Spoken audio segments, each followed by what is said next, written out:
అందరికీ నమస్తే అండి.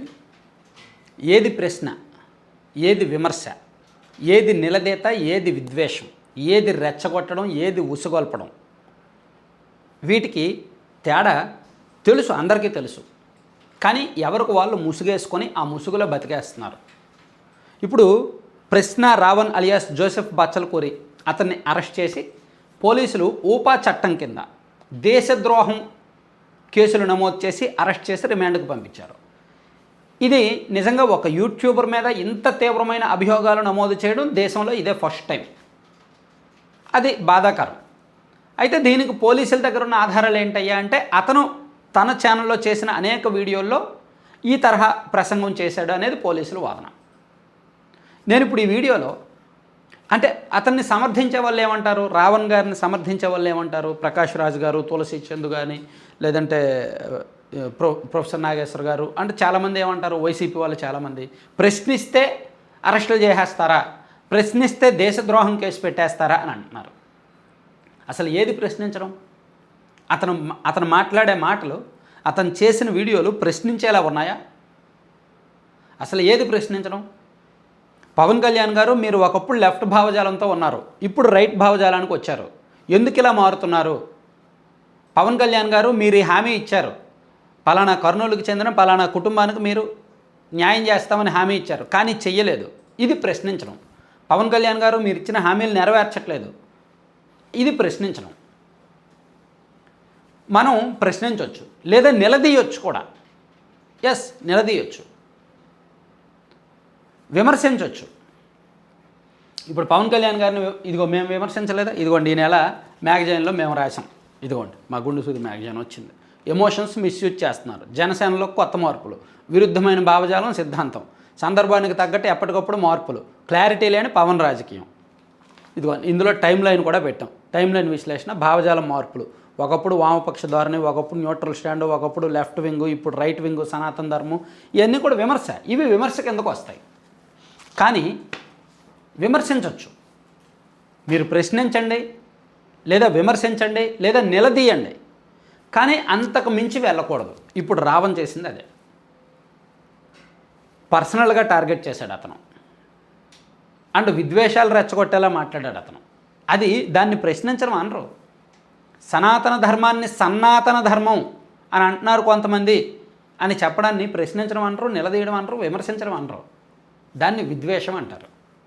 తన ఒళ్ళంతా ద్వేషం నింపుకొని సనాతన ధర్మం మీద, హిందుత్వం మీద తను చేసిన వీడియోలు అవి.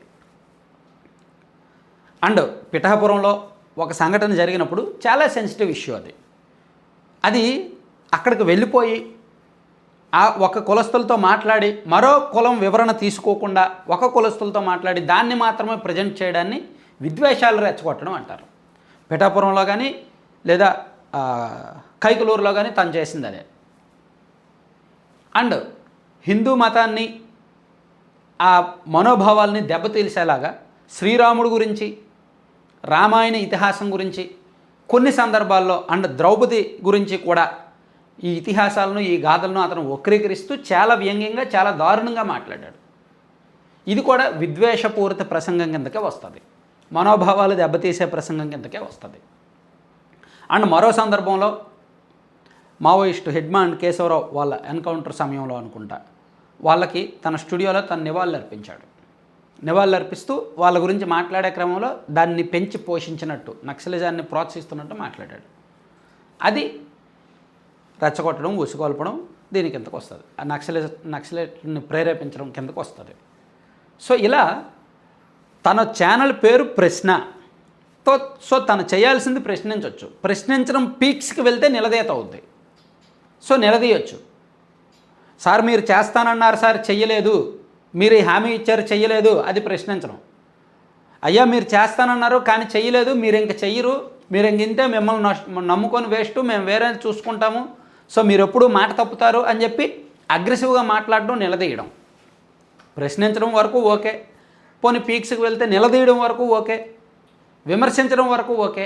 ఆ తర్వాతవన్నీ ఇతను చేశాడు.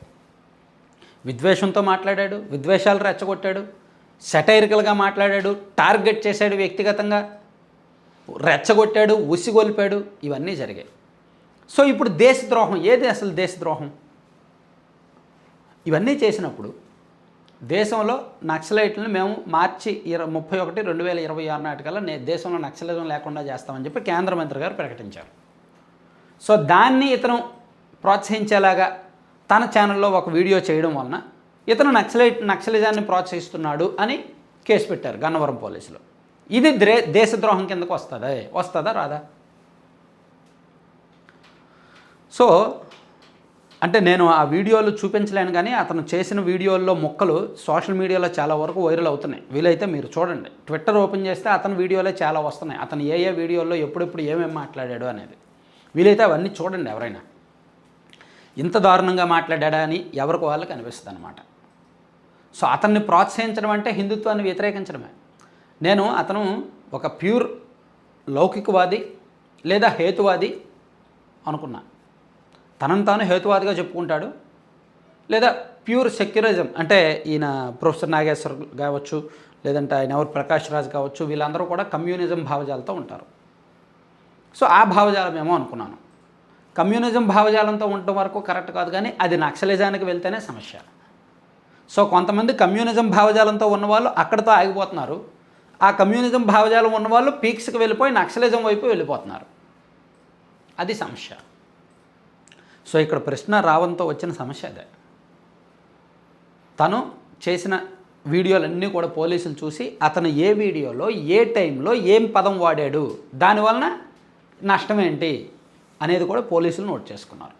అతని రిమాండ్ రిపోర్ట్లో రేపొద్దున అతని గురించి వేసే ఛార్జ్ షీట్లో కూడా చాలా క్లియర్గా ఇస్తారు. రేపొద్దున ఛార్జ్ షీట్లో పోలీసుల నెక్స్ట్ కర్తవ్యం ఏంటి, అతని నెట్వర్క్ మొత్తం ఛేదిస్తారు. అతని సిస్టమ్ ఏంటి, అతని వ్యవస్థ ఏంటి, అతని వెనక ఎవరున్నారు, అతను ఎవరితో టచ్లో ఉంటాడో, అతనికి ఫండింగ్ ఏమైనా వస్తుందా, ఎవరైనా డబ్బులు ఇచ్చి మాట్లాడిస్తున్నారా, ఇవన్నీ పోలీసులు కనిపెడతారు. సో రేపొద్దున వేసే ఛార్జ్ షీట్లో ఈ అంశాలే ఉంటాయి. దీనికి ముందు అతన్ని కస్టడీలోకి తీసుకొని ప్రశ్నిస్తారు. అతని మొబైల్ ఫోన్ డేటా అంతా, వాట్సాప్ చాటింగ్లు, మొబైల్ కాల్స్ అన్నీ కూడా సేకరిస్తారు. మేబీ అతను తెలివైనోడే కాబట్టి తన మొబైల్తో కాకుండా వేరే మొబైల్తో ఇటువంటి అన్ని లావాదేవీలు మాట్లాడి ఉంటాడు మేబీ. లేదు పోలీసులు నన్ను ఏం చేస్తారులే అని ఓవర్ కాన్ఫిడెంట్కి వెళ్తే తన మొబైల్లోనే అన్నీ మాట్లాడతాడు. చూడాలి ఏం జరుగుద్ది అనేది. సరే, ఏదైనా సరే ఇది దేశానికి ఒక పాఠం. దేశంలో సోషల్ మీడియా వాడేవారికి, యూట్యూబ్ వాడేవారికి, యూట్యూబ్లో వీడియోస్ చేస్తున్న వారికి ఖచ్చితంగా ఒక గుణపాఠం. మన లిమిట్స్ మనం ఫాలో అవ్వాలి. నేను ఇందాక వీడియోలో కూడా చెప్పాను, మనకు కొన్ని పరిమితులు ఉంటాయని. సో మీరు ముందు ఏది ప్రశ్న, ఏది నిలదీత, ఏది విమర్శ, ఏది విద్వేషం, ఏది సెటైర్, ఏది దేశద్రోహం అనే దానికి తేడా తెలుసుకుంటే బెటర్. తేడా తెలుసుకున్న తర్వాత మనం వీడియోలు చేయడం మంచిది. Thank you.